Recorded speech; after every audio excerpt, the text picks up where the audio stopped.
بسم اللہ الرحمن الرحیم۔ السلام علیکم ورحمۃ اللہ وبرکاتہ۔ عزیز طلبہ، امید ہے آپ سب خیریت سے ہوں گے۔ ہمارا اسلامیات کا چیپٹر 4 چل رہا ہے اور آج جو ہم نے ٹاپک پڑھنا ہے اس کا عنوان ہے تدوین حدیث۔ ٹھیک ہے جی۔ تدوین کا معنی ہوتا ہے مرتب کرنا، جمع کرنا، یعنی حدیث کو جمع کرنا، حدیث کو ترتیب دینا، حدیث کو مرتب کرنا۔ اس کے بارے میں آج ہم جانیں گے۔ یہ ایک مسلمہ حقیقت ہے۔ مسلمہ یعنی تسلیم شدہ، ہر ایک نے اس کو تسلیم کیا ہوا ہے۔ کیا کہ بعض صحابہ رضی اللہ تعالی عنہم نے حضرت محمد صلی اللہ علیہ وسلم کی زندگی میں حدیثیں لکھی تھی۔ آپ صلی اللہ علیہ وسلم کی زندگی، مبارک زندگی ہی میں کچھ صحابہ کرام آپ صلی اللہ علیہ وسلم سے جب حدیثیں سنتے تھے تو ان کو لکھ لیا کرتے تھے۔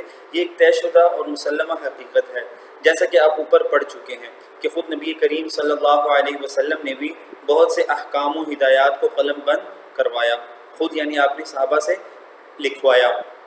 یہ حقیقت خوب واضح ہے کہ تدوین حدیث کا آغاز عہد رسالت ہی میں ہو گیا تھا۔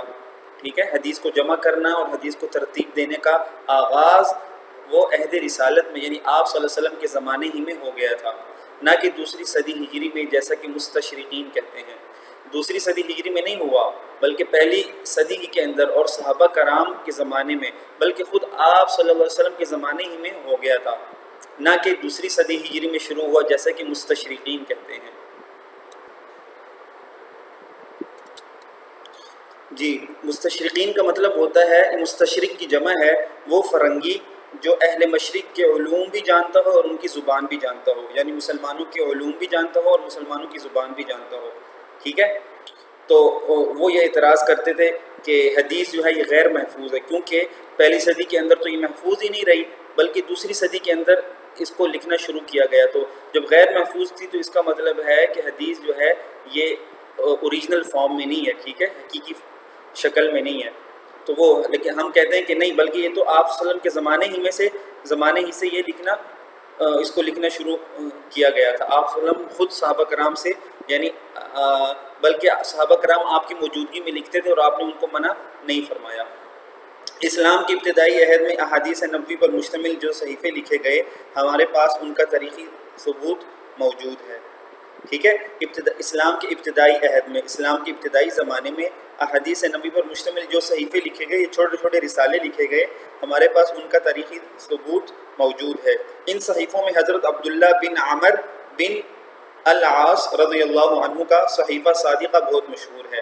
یہ صحابی جو تھے یہ آپ صلی اللہ علیہ وسلم کی احادیث زبانی بھی یاد کیا کرتے تھے، احادیث اور لکھا بھی کرتے تھے۔ حضرت عبداللہ بن عمر بن العاص، اس کو عمر نہیں پڑھنا بلکہ عمر پڑھنا ہے، جب را کے بعد واو آ جائے تو اس وقت ہم اس کو عمر پڑھتے ہیں۔ ٹھیک ہے، تو ان کا جو صحیفہ تھا اس کو صحیفہ صادقہ کہتے ہیں۔ اور اسی طرح حضرت علی رضی اللہ تعالی عنہ کا صحیفہ بھی تھا، جس میں بہت سے احکام و مسائل درج تھے، جس میں بہت احکام تھے اور بہت سے مسائل کیا تھے، درج تھے۔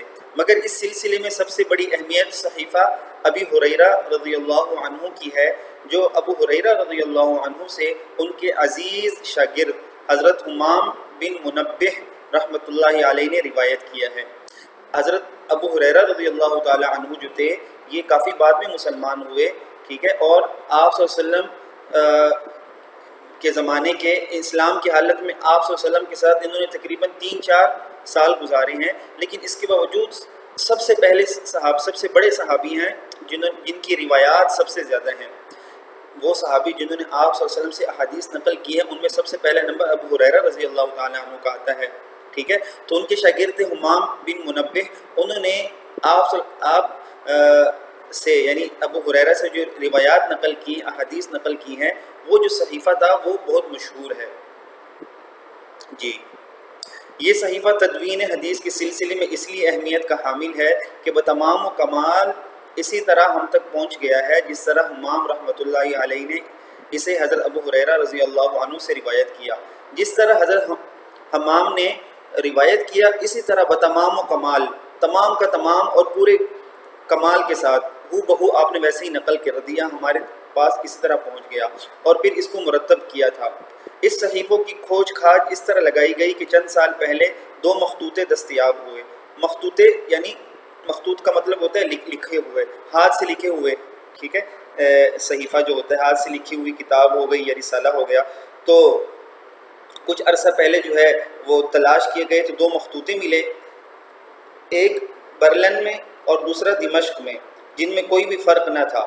ٹھیک ہے، 2 الگ الگ جگہ میں ملے لیکن بالکل سیم تھے، ایک جیسے تھے، حالانکہ مقام دونوں کے الگ الگ تھے، ایک برلن میں اور ایک دمشق میں. جبکہ یہ صحیفہ مسند امام احمد میں مکمل طور پر محفوظ ہے. مسند امام احمد بن حنبل کی حدیث کی بہت مشہور کتاب ہے، اس کا نام ہے مسند امام احمد، ٹھیک ہے، بن حنبل.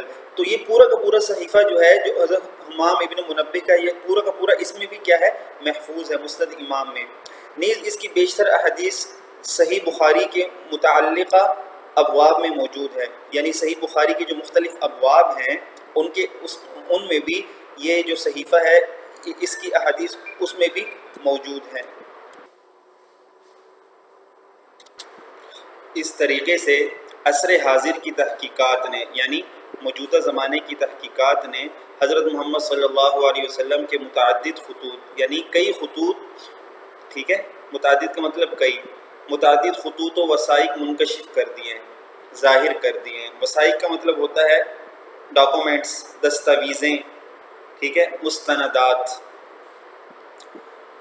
جن میں مقوقس مصر اور نجاشی کے نام لکھے گئے دعوت نامے مشہور ہیں. مقوقس مصر یعنی جو مصر کے بادشاہ ہیں ان کا نام تھا مقوقس، اور نجاشی یہ حبشہ کے بادشاہ تھے نجاشی، ان کے نام جو آپ صلی اللہ علیہ وسلم نے اسلام قبول کرنے کے دعوت نامے لکھے تھے وہ بھی کیا ہیں، مشہور ہیں.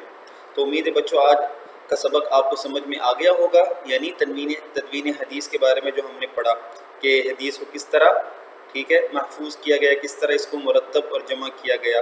اگلے سبق میں پھر ملیں گے، اجازت دیجیے، السلام علیکم ورحمۃ اللہ.